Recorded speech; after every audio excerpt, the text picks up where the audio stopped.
সম্মানিত উপস্থিতি, দেশ এবং দেশের বাইরে থেকে যারা দেখছেন, আপনাদের প্রতি আল্লাহর শান্তি বর্ষিত হোক। তো আমরা যেখানে ছিলাম, কিছু মানুষ এই ধরনের অর্থ করে যে ঈমান আনো এবং আমলে সালেহ করো। তো ঈমানটা এখানে কি? ঈমানটা আমরা দেখেছি সূরা বাকারায় আল্লাহ বলছে এক ধরনের মানুষ আছে যারা বলে আমরা আল্লাহ আখিরাতে ঈমান আনি আছে। আল্লাহ বলছে এরা মিথ্যাবাদী। এরা এইসব কথা এই জন্য বলে, এরা আল্লাহ এবং মুমিনদেরকে এরা ধোঁকা দিতে চায় বা প্রতারিত করতে চায়। তারপরে আয়াতে বলছে এরা নিজেদের ব্যতীত আর কাউকে ধোঁকা দেয় না, এটা তারা উপলব্ধি করে না। অর্থাৎ যে ধোঁকা দিচ্ছে সে উপলব্ধি করছে না, কিন্তু সে ধোঁকা দিচ্ছে। কেন? ওই আমরা বলছি আমরা আল্লাহ আখিরাতে ঈমান আনি আছে। তো ঈমান তো ওইভাবে আনতে বলিনি যে ঢোল পিটিয়ে বেড়াও যে আমি ঈমান এনেছি। কোরআনে যদি আপনি গভীরে পৌঁছান, এটা বিশ্বাস যদি আপনি করেন, এই মোতাবিক আপনি কাজ করছেন, ওইটা মুখে বলা লাগবে। একটা হচ্ছে ক্রিয়া, একটা হচ্ছে প্রতিক্রিয়া। এখান থেকে আপনার একটা বিশ্বাস আসলো, এইটা বিশ্বাস প্রতিফলন হবে সমাজ। আদার্স আমি বলছি ইমানদার ভাই, আমি ইমানদার, আমি মুসলিম, অমুক তমুক, এগুলো তো ঢোল পিটিয়ে অন্যকে শোনান। তো সে ব্যক্তি যখন বলে তার অন্তরে আরেকটা থাকে। কেউ বলে না যে অফিসে ঢুকলো, কিছু লোকজন বসে আছে, আমি নামাজ পড়তে গেছিলাম। অর্থাৎ আমি যে কত ভালো মানুষ, আমি এই নামাজটা পড়ে সেই মানুষদেরকে শোনানো। তো শুধু এইটা এক ক্ষেত্রে দেখলে মানে এটা হাজারো ক্ষেত্রে আমরা করে থাকি একে অপরের কাছে ভালো শোনার জন্য। এগুলো চলছে, আর এইটা প্রত্যেকে নিজে ছাড়া আর কেউ কাউকে বোঝাতে পারবে না, এটা মনে রাখ। তাহলে এখানে ইমানের সংজ্ঞা ওইটা না। এখানে ইমানের সংজ্ঞা যে সম্প্রদায়ের যেখান জায়গা থেকে আসতে পারে, কিন্তু ইমান আনা মানে কি? আল্লাহর বিধিবিধানের উপরে সে সমর্পণ হলো এবং সেই মোতাবিক সে আমলে সালেহ করছে। তাহলে কি হলো? তা সে আর ইহুদি, খ্রিস্টান, নাসারা অন্য অন্য কিছু থাকে? যদি ইমান আনে কি হচ্ছে? ইমান আনার অর্থই হলো সে আত্মসমর্পণকারী হয়ে যাচ্ছে। যদি কোনো ব্যক্তি এখন ইহুদি হোক, খ্রিস্টান হোক, জৈন এবং বৌদ্ধ যেই হোক, এখন সে যদি ইমান আনার দাবি করে, তাহলে তো সে থাকছে না, সে বৌদ্ধ তো আর থাকছে না, থাকছে? তাহলে ইমান যখন আনবে সে হয়ে যাচ্ছে আত্মসমর্পণকারী। আর যখন সে আমল করছে তখন আমলে চলেই হচ্ছে, অর্থাৎ আল্লাহর কাজগুলো সে নিজ জীবনে প্রতিপালন করছে। তাহলে তারপরে গিয়ে কি করে সে খ্রিস্টান থাকে, কি করে ইহুদি থাকে, কি করে বা অন্য ধর্ম অবলম্বী থাকে। এগুলো মানুষকে ধোঁকা দেওয়ার একটা পন্থা। অন্য অন্য সম্প্রদায় কাস্টকে খুশি করার জন্য কিছু বড় বড় স্কলার এগুলো ইউজ করে। এই দেখেন আহলে কিতাব তো আপনাদের কথাও আছে যে এখানে আল্লাহ বলছে হাদু আন নাসারা অসাবিউন, যেই আখেরাতে ঈমান আখেরাতের প্রতি ঈমান আনবে এবং আমলে সালেহ করবে সেই জান্নাতি হবে। বলছে পরকালে তার জন্য কোনো ভয় নেই।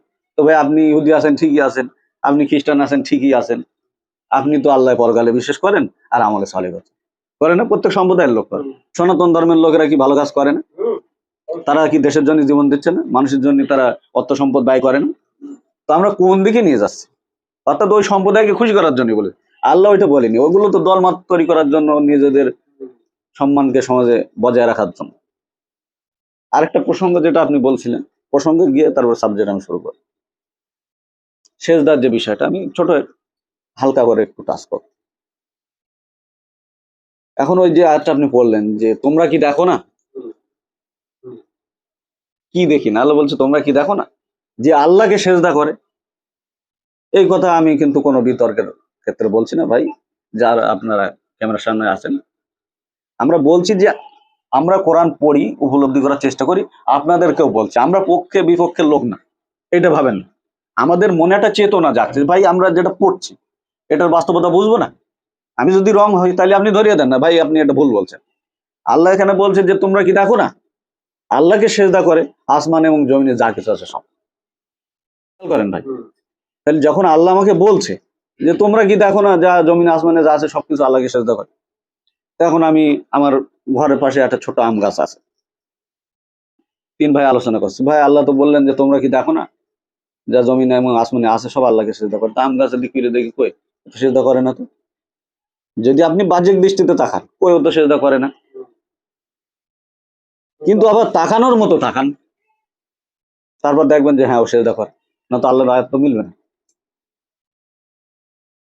তা আমি দেখছি ওই আম গাছটি, আমি যখন বলি এই আম হ, সে আম হয় না। আমি তো অর্ডার দিচ্ছি, আমি তো ওই গাছের মালিক নাকি? আমি পুঁতেছি, আমি পানি দিয়েছি, লালন পালন করে আমি বড় করছি। আম গাছের গোড়ায় গিয়ে বলছে আম হ, পাকা আম দাও, মিষ্টি আম দাও, দেবে? তারপর দেখছি সেই আম গাছটি একটা সিজন আছে, যে চারা লাগিয়েছি সেই ফলই দেয়। হিমসাগর লাগালি হিমসাগর, ন্যাংড়া লাগালি ন্যাংড়া, কাঁচা মিঠা লাগালি কাঁচা মিঠা, তার একটা সিজন আছে। সেই সিজনে ঠিক টাইমই ও আম দেয়। তাহলে এখানে আপনি কি বুঝলেন? আমাকে দেখতে বলেছে তো, আমি গিয়ে দেখলাম যে ও কি করেছে, আল্লাহর হুকুম পালন করেছে। ও সিজনেই আম দিয়েছে, ও আগে দেয়নি, আগেও পাকিনি। আমি মিষ্টি হতে বলেছি, আমি টক গাছ লাগিয়ে, তাও হয়নি, আমার কোনো কথাই শুনিনি।